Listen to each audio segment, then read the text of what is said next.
बिस्मिल्लाहिर्रहमानिर्रहीम। अस्सलाम वालेकुम नाज़रीन, उम्मीद है कि आप सब खैरियत से होंगे। नाज़रीन, तहरीक इंसाफ के जलसे से मुतल्लिक ना सिर्फ उम्मीदों पे पानी फिरा है, बल्कि तहरीक इंसाफ के बजाते खुद जलसे पर भी सैलाब, आंधी, तूफान सब कुछ फिर गया और तहरीक इंसाफ के जलसे को अपने साथ बहा कर ले गया।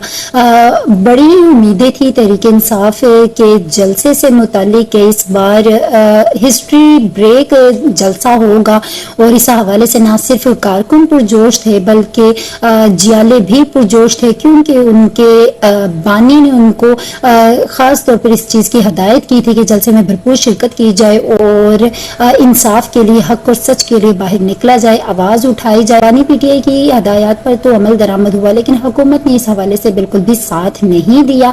तहरीक इंसाफ का इस्लामाबाद में जो जलसा हुआ था, जो पावर शो हुआ था, वो एक तहलका खेज जलसा था, जिसके बाद उम्मीद की जा रही थी कि लाहौर का भी जलसा इस हवाले से बड़ा ही बेहतरीन होगा, इस्लामाबाद से भी ज्यादा अच्छा होगा। लेकिन ये जो जलसा हुआ है, ऐसा जलसा हिस्ट्री में भी कभी नहीं हुआ। ना ही लोकल, नेशनल, इंटरनेशनल लेवल पर तो बात की ही नहीं जा सकती, लोकल लेवल पर भी ऐसा जलसा नहीं हुआ।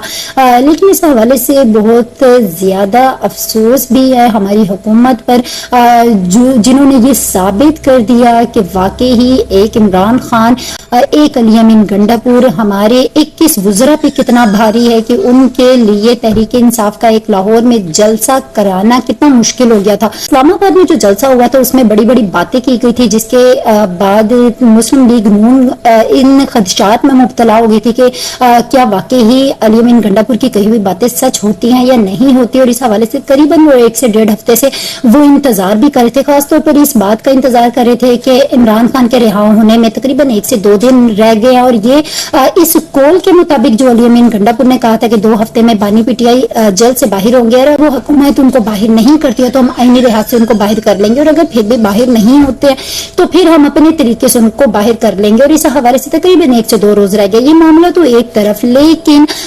जो कार्रवाई हुकूमत ने कल तहरीक इंसाफ के जलसे में डाली, ऐसी कार्रवाई तो मेरे ख्याल है तहरीक इंसाफ के दौरे हुकूमत में भी मुस्लिम लीग नून के वुज़रा पर या मुस्लिम लीग नून के जलसों पर नहीं डाली होगी। तहरीक इंसाफ का कल जलसा था और हुकूमत ने जो टाइम दिया था वो 2 से लेके 5 बजे तक था, और डेडलाइन 6 बजे तक की थी कि इस टाइम ड्यूरेशन के अंदर ही आपको जलसा करना है, और इसी के अंदर आपके कारकुनों को, आपके रहनुमाओं को, आपकी जियालों को पहुंचना, और इस टाइम ड्यूरेशन से जो ऊपर होगा उस पर आपको पनिश होगी, उस पर आपको जो जुर्माने वगैरह होंगे। हुकूमत तो अपनी कही हुई बात पे अटल थी, डटी हुई थी, लेकिन मेरा ख्याल है कि तहरीक इंसाफ के रहनुमाओं ने इसको ज्यादा सीरियस नहीं लिया। उन्होंने इस्लामाबाद के जलसे की तरह ही उनके अहकामात को, वफाकी काबीना के अहकामात को हवा में उड़ा दिया, और हुआ यही कि 2 बजे के जलसे की टाइम जो थी, कारकुन और जियालों समेत तमाम के तमाम जो लोग हैं वो 6 बजे तक पहुंचना शुरू हुए, और उसके बाद ये 6 बजे की जो डेडलाइन थी तब ये जलसा शुरू होता है। और फिर जब अली अमीन गंडापुर साहब आते हैं तो तब वो जो जलसा है वो बिल्कुल वाइंड अप हो चुका होता है। और वाइंड अप भी इस लिहाज से होता है कि अंधेरा छा जाता है, कुछ नजरियात का अंधेरा छा जाता है, कुछ हुकूमत के इंतशार का अंधेरा छा जाता है, और कुछ जो है वो रात का अंधेरा छा जाता है। इन तमाम अंधेरों के अंदर बड़े ही फैसले पहले भी हो चुके हैं, जिससे ना सिर्फ कौम को बल्कि मुल्क को भी बड़ा नुकसान पहुंचा। और एक बार फिर घुप अंधेरे में तहरीक इंसाफ की जो आजादी की जंग थी उसको दफन कर दिया गया।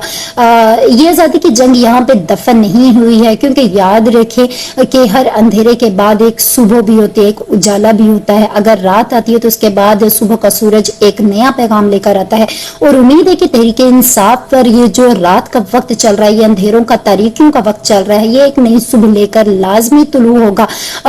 कोई भी जो जवाल है वो मुस्तकिल नहीं होता, वो अपना अरूज लेकर आता है, और अगर अरूज है तो वो भी अपना जवाल लेकर आता है। लेकिन ये तो इंसान की हिकमत अमली होती है कि वो अरूज और जवाल से किस तरीके से निपटता है। लेकिन बात करते हैं कि तहरीक इंसाफ का जो कल का जलसा हुआ है उस पर हुकूमत ने पूरे 6 बजे जो है वो कनोपियां उतारना शुरू कर दी। 8 बजे से पहले जो डेक थे, डीजे वाले थे, वो सब घरों को रुखसत हो चुके थे।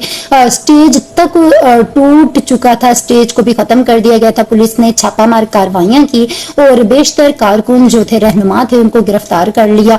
और जब अली अमीन गंडापुर साहब आए तो भाई उन्होंने देखा तो ये तो एक वो मूवी का सीन हो गया ना, ओम शांति ओम में फराह खान जो है वो लास्ट में पहुंचती हैं और तब वो सारा जो रेड कारपेट है वो उठाया जाता है और सारी मूवी एंड हो चुकी होती है। तो अली अमीन गंडापुर के साथ भी अली अमीन गंडापुर साहब के साथ भी कुछ ऐसा ही सीन हुआ कि जब वो पहुंचे तो सारा का सारा जो मामला था वो ठप हो चुका था, वहां पे कुछ नहीं था। तो फिर वो क्या कर सकते थे? तो जाहिर है कि उन्होंने तैश में आकर एक ट्रक या बस खड़ी हुई थी, उस पर उन्होंने अपना गुस्सा निकाला, तोड़ फोड़ की या जो भी किया। ये तो एक इंसानी फितरत है कि इंसान जब फ्रस्ट्रेटेड हो जाता है या उसको गुस्सा आता है या कुछ भी होता है तो वो अपनी जो मेंटल फ्रस्ट्रेशन है तो वो कहीं ना कहीं तो निकालता है। तो अली अमीन गंडापुर साहब ने भी जो बस पर अपना ट्रक पर जो अपना गुस्सा निकाला है, अब उसका अंजाम तो उनको भुगतना ही पड़ेगा। अब जो उन पर मुकदमा होगा या कार्रवाई होगी वो तो हुकूमत को पता है, लेकिन हुकूमत ने भी बहुत बड़ी नाअहली का सबूत दिया इस मामले में, क्योंकि जब नवाज शरीफ आ रहे थे पाकिस्तान, जब पाकिस्तान नवाज शरीफ ने कम बैक किया था करीबन 4 से 5 साल बाद जब उन्होंने कम बैक किया था, तो मुझे याद है कि नून लीग ने रात 12 बजे तक जलसा उनका हुआ था और कबूतर उड़ाए गए थे। तब कोई कानून नहीं था, तब कोई इकदामात नहीं थे, तब कहाँ थी इंतजामिया? जब रात 12 बजे नून लीग का जलसा हो रहा था, जब इनके जलसे सक्खर में होते थे, जब इनके जलसे सवाबी में होते थे, जब उनके केपी के इलाकों में होते थे, तब इनकी इंतजामिया कहाँ थी? और अब इनका जलसा तहरीक इंसाफ का हुआ है तो 6 बजे जो सारा स्टेज उतार दिया गया है। और हैरत मुझे इस बात पे है, फैसल करीम कुंडी यानी घर का भेदी लंका ढाए, यहाँ पे तो ये बात तो आ गई है। फैसल करीम कुंडी जो बताते खुद गवर्नर केपी है, उन्होंने भी अपने वजीर आला का साथ नहीं दिया और बजाय इसके कि वो अपनी वजीर आला की जो काबीना थी उसका साथ देते, उन्होंने भी इस हवाले से जो है अली अमीन गंडापुर के खिलाफ जाकर उन्होंने जो बयान दिए वो काबिल अफसोस है। लेकिन तहरीक इंसाफ का जो जलसा हुआ लाहौर में वो शदीद काबिल मजम्मत है, क्योंकि उसमें वफाकी काबीना ने जिस कारकर्दगी का मुजाहरा किया वो इंतहाई शर्मनाक है। हमारे मुल्क में जो नफसा नफसी का आलम है, जो कुर्सी का खेल जो चल रहा है, इसने मुल्क को ना सिर्फ गुर्बत की तरफ, महंगाई की तरफ, बल्कि मुल्क को बाकी तरक्की याफ्ता ममालिक से इस कदर नीचे कर दिया कि शायद कि हमारे मुल्क को आइंदा 50 साल लग जाए अपनी असल पोजीशन में वापस आने में।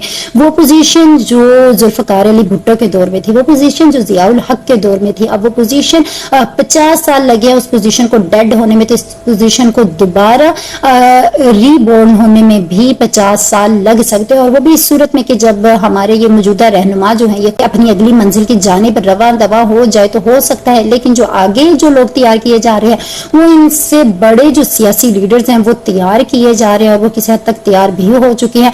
लेकिन कोई भी आने वाला लीडर मुल्क के बारे में नहीं सोचता है, कौम के बारे में नहीं सोचता है। हर किसी को अपनी कुर्सी से मतलब होता है, हर किसी को अपने जाती मफाद से मतलब होता है। रोटी कपड़ा मकान से मुतालिक भी नारा लगाने वाले जो है वो भी सिर्फ अपनी रोटी कपड़ा और मकान के मुतालिक सोच रहे हैं। उनको आवाम से, उनको कौम से कोई मतलब, कोई सरोकार नहीं है। यहाँ पे वोट को इज्जत दो के नारे लगाने वाले भी, उनको भी सिर्फ अपनी इज्जत, अपने असर और रुसूख और अपने ही काम, अपने ही जाती मफाद से मतलब है। उनको भी कौम से कोई लेन देन नहीं है। मुल्क और कौम की हकीकी आज़ादी की जंग जो है वो सिर्फ खुद कौम को लड़नी है, बजाय इसके कि इन सियासी रहनुमाओं को सपोर्ट करके मुल्क को मजीद इंतशार की तरफ धकेले, बल्कि खुद को मजबूत करे ताकि ये सियासी रहनुमा हमारे साथ, हमारे जज्बात के साथ नहीं खेले। अल्लाह मेरे और आपका, हम सब का, हमारे मुल्क का, कौम का हामी नासिर। इसके साथ ही मुझे इजाजत दीजिए। अल्लाह हाफिज।